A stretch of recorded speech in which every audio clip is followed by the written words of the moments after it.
Everything, thank you udah klik video ini dan selamat datang di Mr. Things. Apa kabar dunia? Sudah gila.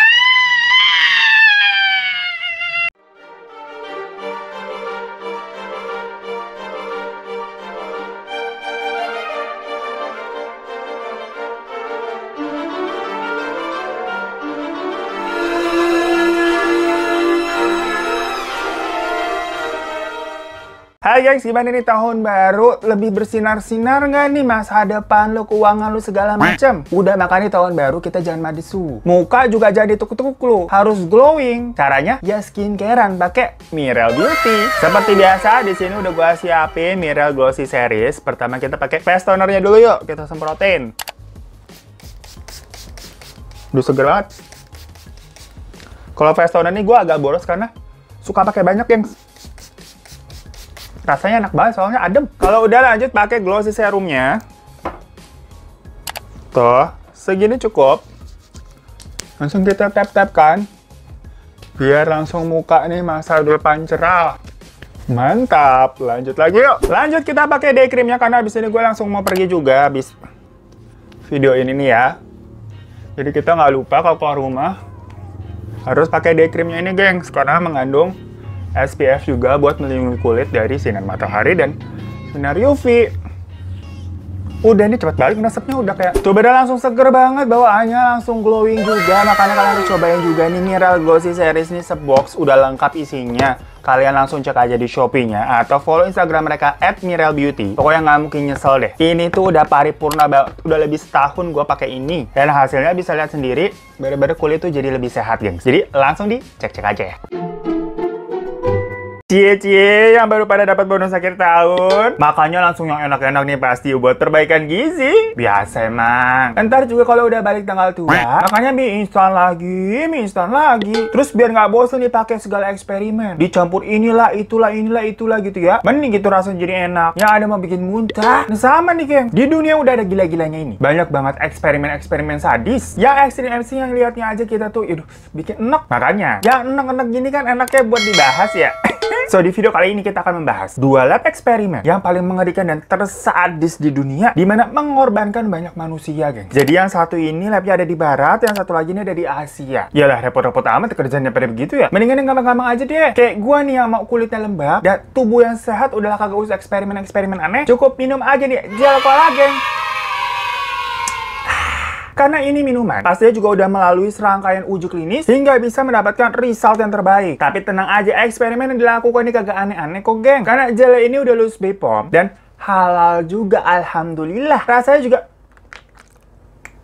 enak banget. Yaudah, ikan cucut. Lanjut! Lab eksperimen yang pertama ini datang dari Dr. Joseph Mengele, yang merupakan seorang dokter asal Jerman di mana dirinya mendedikasikan segala ilmunya untuk partai Nazi. Latar belakang dari Dr. Joseph ini tuh sebenarnya berasal dari keluarga yang kaya raya, gengs. Di mana dia lahir pada tanggal 16 Maret 1911 dan merupakan anak pertama dari 3 bersaudara. Bisa dibilang si Joseph ini merupakan anak yang ditunggu-tunggu sama emaknya tuh. Karena sebelum dia lahir, ibunya tuh sempat keguguran beberapa kali. Dan pas lahir secara fisik nih, si Joseph juga terkenal ganteng komuknya. Dan otaknya juga encer. Jadi dia menjadi semacam anak kesayangan. Nah, waktu usianya 15 tahun, Joseph sempat menderita penyakit namanya osteomyelitis. Itu tuh semacam infeksi karena ada mikroorganisme yang masuk ke dalam tubuh seseorang lewat luka yang terbuka, yang menyebabkan dia waktu kecil tuh sering demam dan nyeri di sekujur tubuhnya. Sampai-sampai Joseph ini harus cuti selama 6 bulan, gengs. Tapi basicnya kan emang otaknya udah encer nih. Walaupun dia nggak masuk sekolah selama itu, dia tetap bisa mengejar semua ketinggalannya dengan nilai yang bagus banget. Singkat cerita, saat dia dewasa, pada Januari 1937, Joseph ini bergabung dengan Institut Biologi yang meneliti tentang genetika, di mana dia bekerja untuk von Verkuser namanya, yaitu seorang ahli genetika di Jerman. Dan ternyata si Joseph ini menjadi jatuh cintrong tuh sama yang namanya dunia genetika. Sembari dia kerja tuh, Joseph masih lanjut buat kuliahnya lagi nih, di mana dia mengambil kedokteran dan lulusnya cum laude dari Universitas Frankfurt. Intinya pokoknya digambarkan berarti otaknya cespleng kan. Dan setelah menyandang gelar kedokterannya, Joseph ini tertarik untuk masuk ke dunia politik dengan bergabung ke partai Nazi yang kala itu sangat menjunjung tinggi bahwa ras orang Jerman dengan rambut pirang dan mata biru tuh memiliki kasta yang lebih tinggi dibandingkan orang-orang Yahudi atau orang-orang Slavia atau orang Eropa Timur seperti Kazakhstan dan Libya. Intinya pokoknya ini semacam rasisme ya, gengs. Dan beberapa tahun setelah gabung di Partai Nazi itu, terjadilah Perang Dunia Kedua. Dan di situ si Joseph diminta untuk ikut ke medan perang sebagai dokter di sana. Sampai akhirnya pada April 1943, dia dipromosikan sebagai kepala dokter di penjara Auschwitz, Polandia. Jadi tapi ini maksudnya tetap masih dalam kondisi Perang Dunia Kedua ya, geng. Yang mana namanya kondisi perang tuh, pasti kan banyak banget musuh yang ditangkap atau disandra. Nah, mereka-mereka itu dimasukkannya ke penjara Auschwitz tadi. Namun tugas Joseph sebagai kepala dokter di situ, maksudnya bukan buat merawat para tahanan atau para sandra nih, tapi lebih mengkoordinir dan ngawasin para dokter-dokter bawahannya untuk menyeleksi mana tahanan yang kuat buat dipaksa kerja rodi dan mana tahanan yang lemah gitu mentalnya menye-menye. Karena misalkan ada tahanan yang istilahnya kagak berguna gitu penyakitan hidup lu, nah itu cuman dianggap nyusahin doang. Soalnya kayak ngabisin jatah makan dan jatah obat medis kan. Alhasil mereka ini akan dibunuh dengan cara dimasukkan ke ruangan yang berisi gas cyanida. Nah, tapi kan itu semacam tahanan yang emang dari awalnya udah penyakitan nih, dimana berarti organ-organnya juga udah kagak bagus yang dibunuh-bunuhin tuh. Nah, tapi kalau ada tawanan yang misalkan awalnya sehat nih, biasanya tuh para remaja-remaja lah. Tapi kalau dipaksa kerja rodi mulu tiap hari, ya otomatis lama-lama juga produktivitasnya kan bakal berkurang ya. Nah, yang begitu-begitu bakalan diambil ini sama si Dr. Joseph buat dijadikan objek eksperimen untuk mengembangkan ilmu genetika. Pokoknya memang kriteria yang biasa dijadikan objek sama dia, yaitu tadi tuh remaja usia produktif atau anak-anak kembar nih, geng. Diketahui pokoknya si Dr. Joseph sudah menjadikan sekitar 732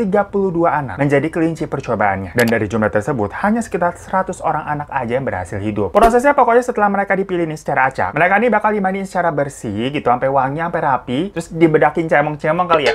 Pokoknya abis itu juga dipakein baju yang bagus. Abis itu disuruh nunggu di sebuah ruangan. Setelah mereka semua siap nih, nanti si Dr. Joseph tuh bakal datang tuh sambil kayak sil-sil gitu, bawa permen gitu, terus dikasih nih ke anak-anak satu-satu. Nah, karena sering senyum, sering nyanyi-nyanyi sambil bawa permen, sampai tuh anak-anak manggil si Dr. Joseph dengan sebutannya Uncle Joseph. Lah dikiranya kan baik begitu ya. Padahal mereka belum tahu aja mereka bakal diapain namanya itu Uncle. Karena tadi tuh basicnya dari Dr. Joseph ini kan ingin mengembangkan yang namanya dunia genetika. Jadi hal yang paling simpel yang dia lakukan, dia tuh ingin mengubah mata dari para tahanan uji cobanya rata-rata kan tuh coklat tuh menjadi biru, gengs, yang masalah rasisme tadi. Ya namanya zaman dulu kan belum ada softland ya. Sekarang mah bakal duit 20.000 kalian juga bisa tuh buat mata jadi biru. Nah, di situ Dr. Joseph meracik tuh sebuah ramuan tetes mata untuk bisa membuat mata seseorang menjadi biru. Jadi kayak instan gitu, gengs, ditetesin. Tapi ya pada pas ditetesin, jerit-jerit orang-orang kesakitan. Apakah itu berhasil? Oh, tentu tidak. Dimana banyak dari mereka itu malah mengalami kebutaan total. Yang namanya juga ini masih eksperimen kan habisnya. Nah, kalau udah buta nih nanti, mereka akan mendapatkan teknik eksperimen lain, gengs. Ya istilahnya berarti kan matanya udah kagak berhasil tuh, udah buta. Tapi masih ada hidung, mulut, tangan, badan, dan lain-lain. Aduh, kebayang nggak sih itu kesiksanya bagaimana, mendingan mati aja kali ya. Nah, pokoknya teknik lain itu diantaranya adalah operasi pengangkatan organ, pematahan tulang buat disambung ke tulang lainnya. Bahkan ada yang melengketkan dua anak menjadi kayak semacam kembar siam, gengs. Yang kayak buat apa kurang paham juga kita jujur. Ngeri banget. Dan lebih ngilunya lagi, semuanya itu dilakukan tanpa anestesi, gengs. Jadi itu macam dibelek, tulang lu dipatahin gitu. Semuanya tanpa anestesi. Ya jadi udah dipastikan banyak orang yang meninggal karena kesakitan. Nah, selain itu Joseph juga pernah sengaja menginfeksi satu anak kembar dengan sebuah virus, kayak virus tipes gitu, dan mentransfusikan darahnya ke kembarannya, gengs, untuk mengetahui gejala atau efek ini bakalan sama persis nggak ya, kan mereka kembar ceritanya. Selain itu, saking randomnya nih, dan emang terobsesi banget sama yang namanya anak kembar, Joseph juga bereksperimen dengan ibu hamil supaya mereka melahirkan anak kembar. Ya nantinya kalau beneran lahir, ya bakalan dijadiin objek eksperimennya lagi. Jadi kayak udah ternak hewan nih jatuhnya, gengs ya. Pokoknya Joseph tuh sering banget melakukan eksperimen-eksperimen yang random-random untuk mencari jawaban dari segala pertanyaannya, gengs. Kayak misalkan dia mau tahu nih, mau meneliti ketahanan manusia terhadap hipotermia. Ya udah deh tuh beberapa tahanan nih akan dipaksa telanjang dan dibiarkan di udara dingin selama berjam-jam sampai akhirnya mati. Jadi dia bisa tahu,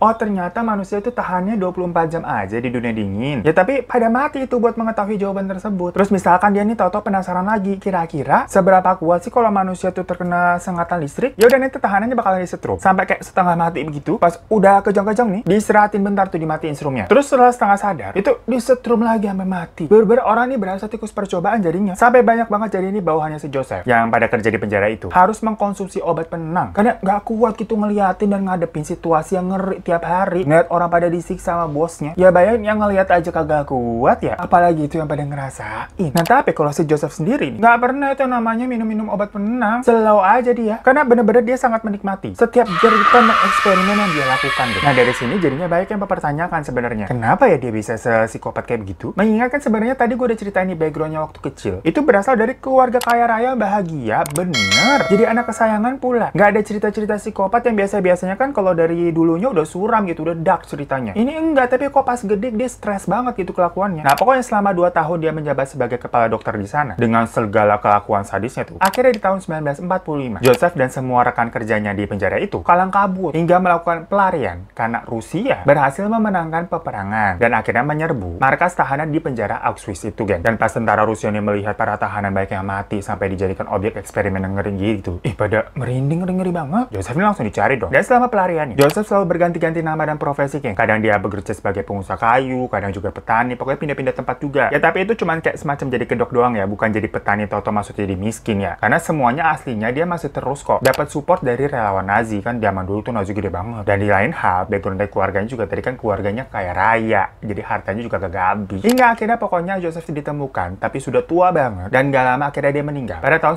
1976 di usianya 65 tahun. Tapi sampai meninggal pun, dia nggak pernah menyesali perbuatannya itu, geng. Kira-kira ini kalau masuk dalam sinetron kayak Azab Hidayah, pas matinya dia bakal bagaimana kali ya? Pocongnya lompat kena cor-coran, atau kuburannya kebelah dua gitu? Ih, takut ah.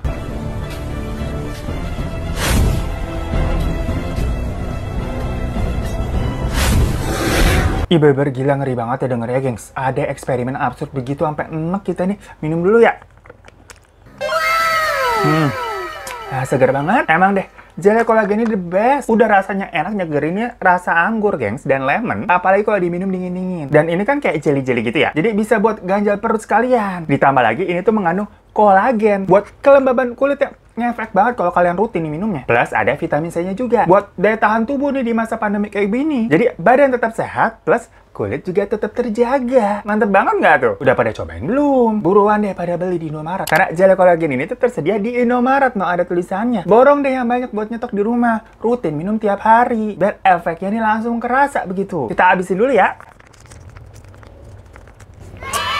Udah enak tenggorokannya, habis juga ini jeleknya ikan cucut. Lanjut! Lab yang berasal dari Asia ini tuh bernama Unit 731, geng. Nah, ini tuh sadisnya 11-12 sih sama. Kayak labnya Dr. Joseph tadi tuh di penjara. Cuman, kalau Unit 731 ini tuh bisa dibilang versi Asianya. Jadi awalnya unit ini tuh adalah unit rahasia, atau lab yang digunakan untuk mengatas senjata kimia dan senjata biologis yang diciptakan sama orang-orang Jepang. Tapi dibangunnya tuh di Harbin, Cina. Soalnya emang pada saat itu, sekitar tahun 1930-an, Cina masih dijajah sama Jepang. Penelitian Unit 731 ini tuh dipimpin oleh Jenderal Shiro Ishii, yang merupakan seorang perwira medis tempur dengan reputasi yang hebat. Awalnya lab ini tuh menggunakan objek penelitiannya dari para sukarelawan yang berasal ya dari para tentara, para kriminal, dan orang-orang miskin setempat yang memang mendapatkan bayaran, ya walaupun bayarannya kecil ya, atas percobaan yang mereka lakukan. Cuman ya intinya ini dibayar, makanya ada yang mau. Nah tapi karena lokasi lab ini membutuhkan tanah yang cukup luas, jadinya 8 desa atau sekitar 300 rumah penduduk itu digusur paksa dengan cara pada dibakarin tuh buat membangun lab ini. Jadi dari pembangunannya udah sadis ya. Dan dari awalnya mereka ini memakai para sukarelawan. Lama-lama mungkin mikir, daripada ngeluarin duit nih ya buat bayar mereka, lah mendingan pakai itu aja tuh para tawanan perang. Yang kebetulan memang makin hari itu tawanannya makin terus bertambah. Jadi dikaryakan aja lah mereka nih. Eksperimen yang pernah dilakukan tuh diantaranya, pernah nih seorang ibu dan anak asal Rusia ditempatkan di dalam sebuah ruangan dengan kaca bening di depannya gitu. Kemudian ruangan itu diisi sama gas beracun. Nah di saat yang sama, di depan kaca nih, para dokter dari unit 731 merekam dan mempelajari respon dari tubuh kedua korbannya ini yang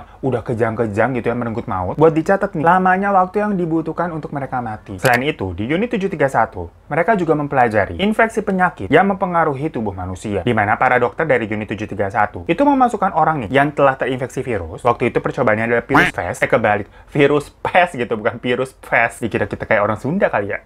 V sama P suka dibalik-balik gitu. Ke dalam tahanan orang-orang yang sehat. Dimana hal itu tuh untuk mengetahui seberapa parah sih dan seberapa cepat penyebaran dari virus pes yang bisa ditularkan sama manusia. Namun setelah virus pes, eksperimen unit 731 itu juga mempelajari penyebaran dari penyakit menular seksual. Kalau tadi kan cukup orangnya aja nih dijorokin gitu, dicampur sama orang-orang yang sehat dalam suatu tahanan. Nah kalau penyakit menular seksual kan berarti harus melakukan hubungan seksual ya. Makanya para tahanan pria nih itu disuruh untuk memperkosa dan menghamili para para tahanan wanita yang sebelumnya telah disuntikan virusnya, geng. Nanti dilihat nih, para prianya keluaran kagak. Terus nanti anak-anak yang dikandung sama para wanitanya tuh gimana? Terus nasib ibunya juga gimana? Jadi gila banget, geng. Tapi yang paling gilanya lagi sih adalah eksperimen pembedahan hidup-hidup. Jadi memotong tahanannya tuh hidup-hidup, dan lagi-lagi dilakukannya juga tanpa anestesi. Nah, pembedahan itu dilakukan secara hidup-hidup dan tanpa anestesi itu dimaksudkan biar pasien-pasien ini dalam keadaan fresh, sehingga kuman atau bakteri yang ada di tubuh mereka itu juga masih aktif dan bisa untuk diteliti. Pokoknya setiap harinya nih, satu tenaga medis di sana bisa membedah 3-4 orang hidup-hidup, geng. Jadi mereka udah biasa kayak membedah objeknya, terus objeknya kayak teriak kesakitan gitu, kayak udah suara backsound sehari-hari lah. Pokoknya eksperimen di unit 731 ini sebenarnya baik banget, yang sedang gila-gila semua. Tapi yang jelas, tujuan dari eksperimen yang mereka lakukan itu sebenarnya untuk mengembangkan senjata pemusnah massal yang mengerikan dan berhubungan dengan virus, geng.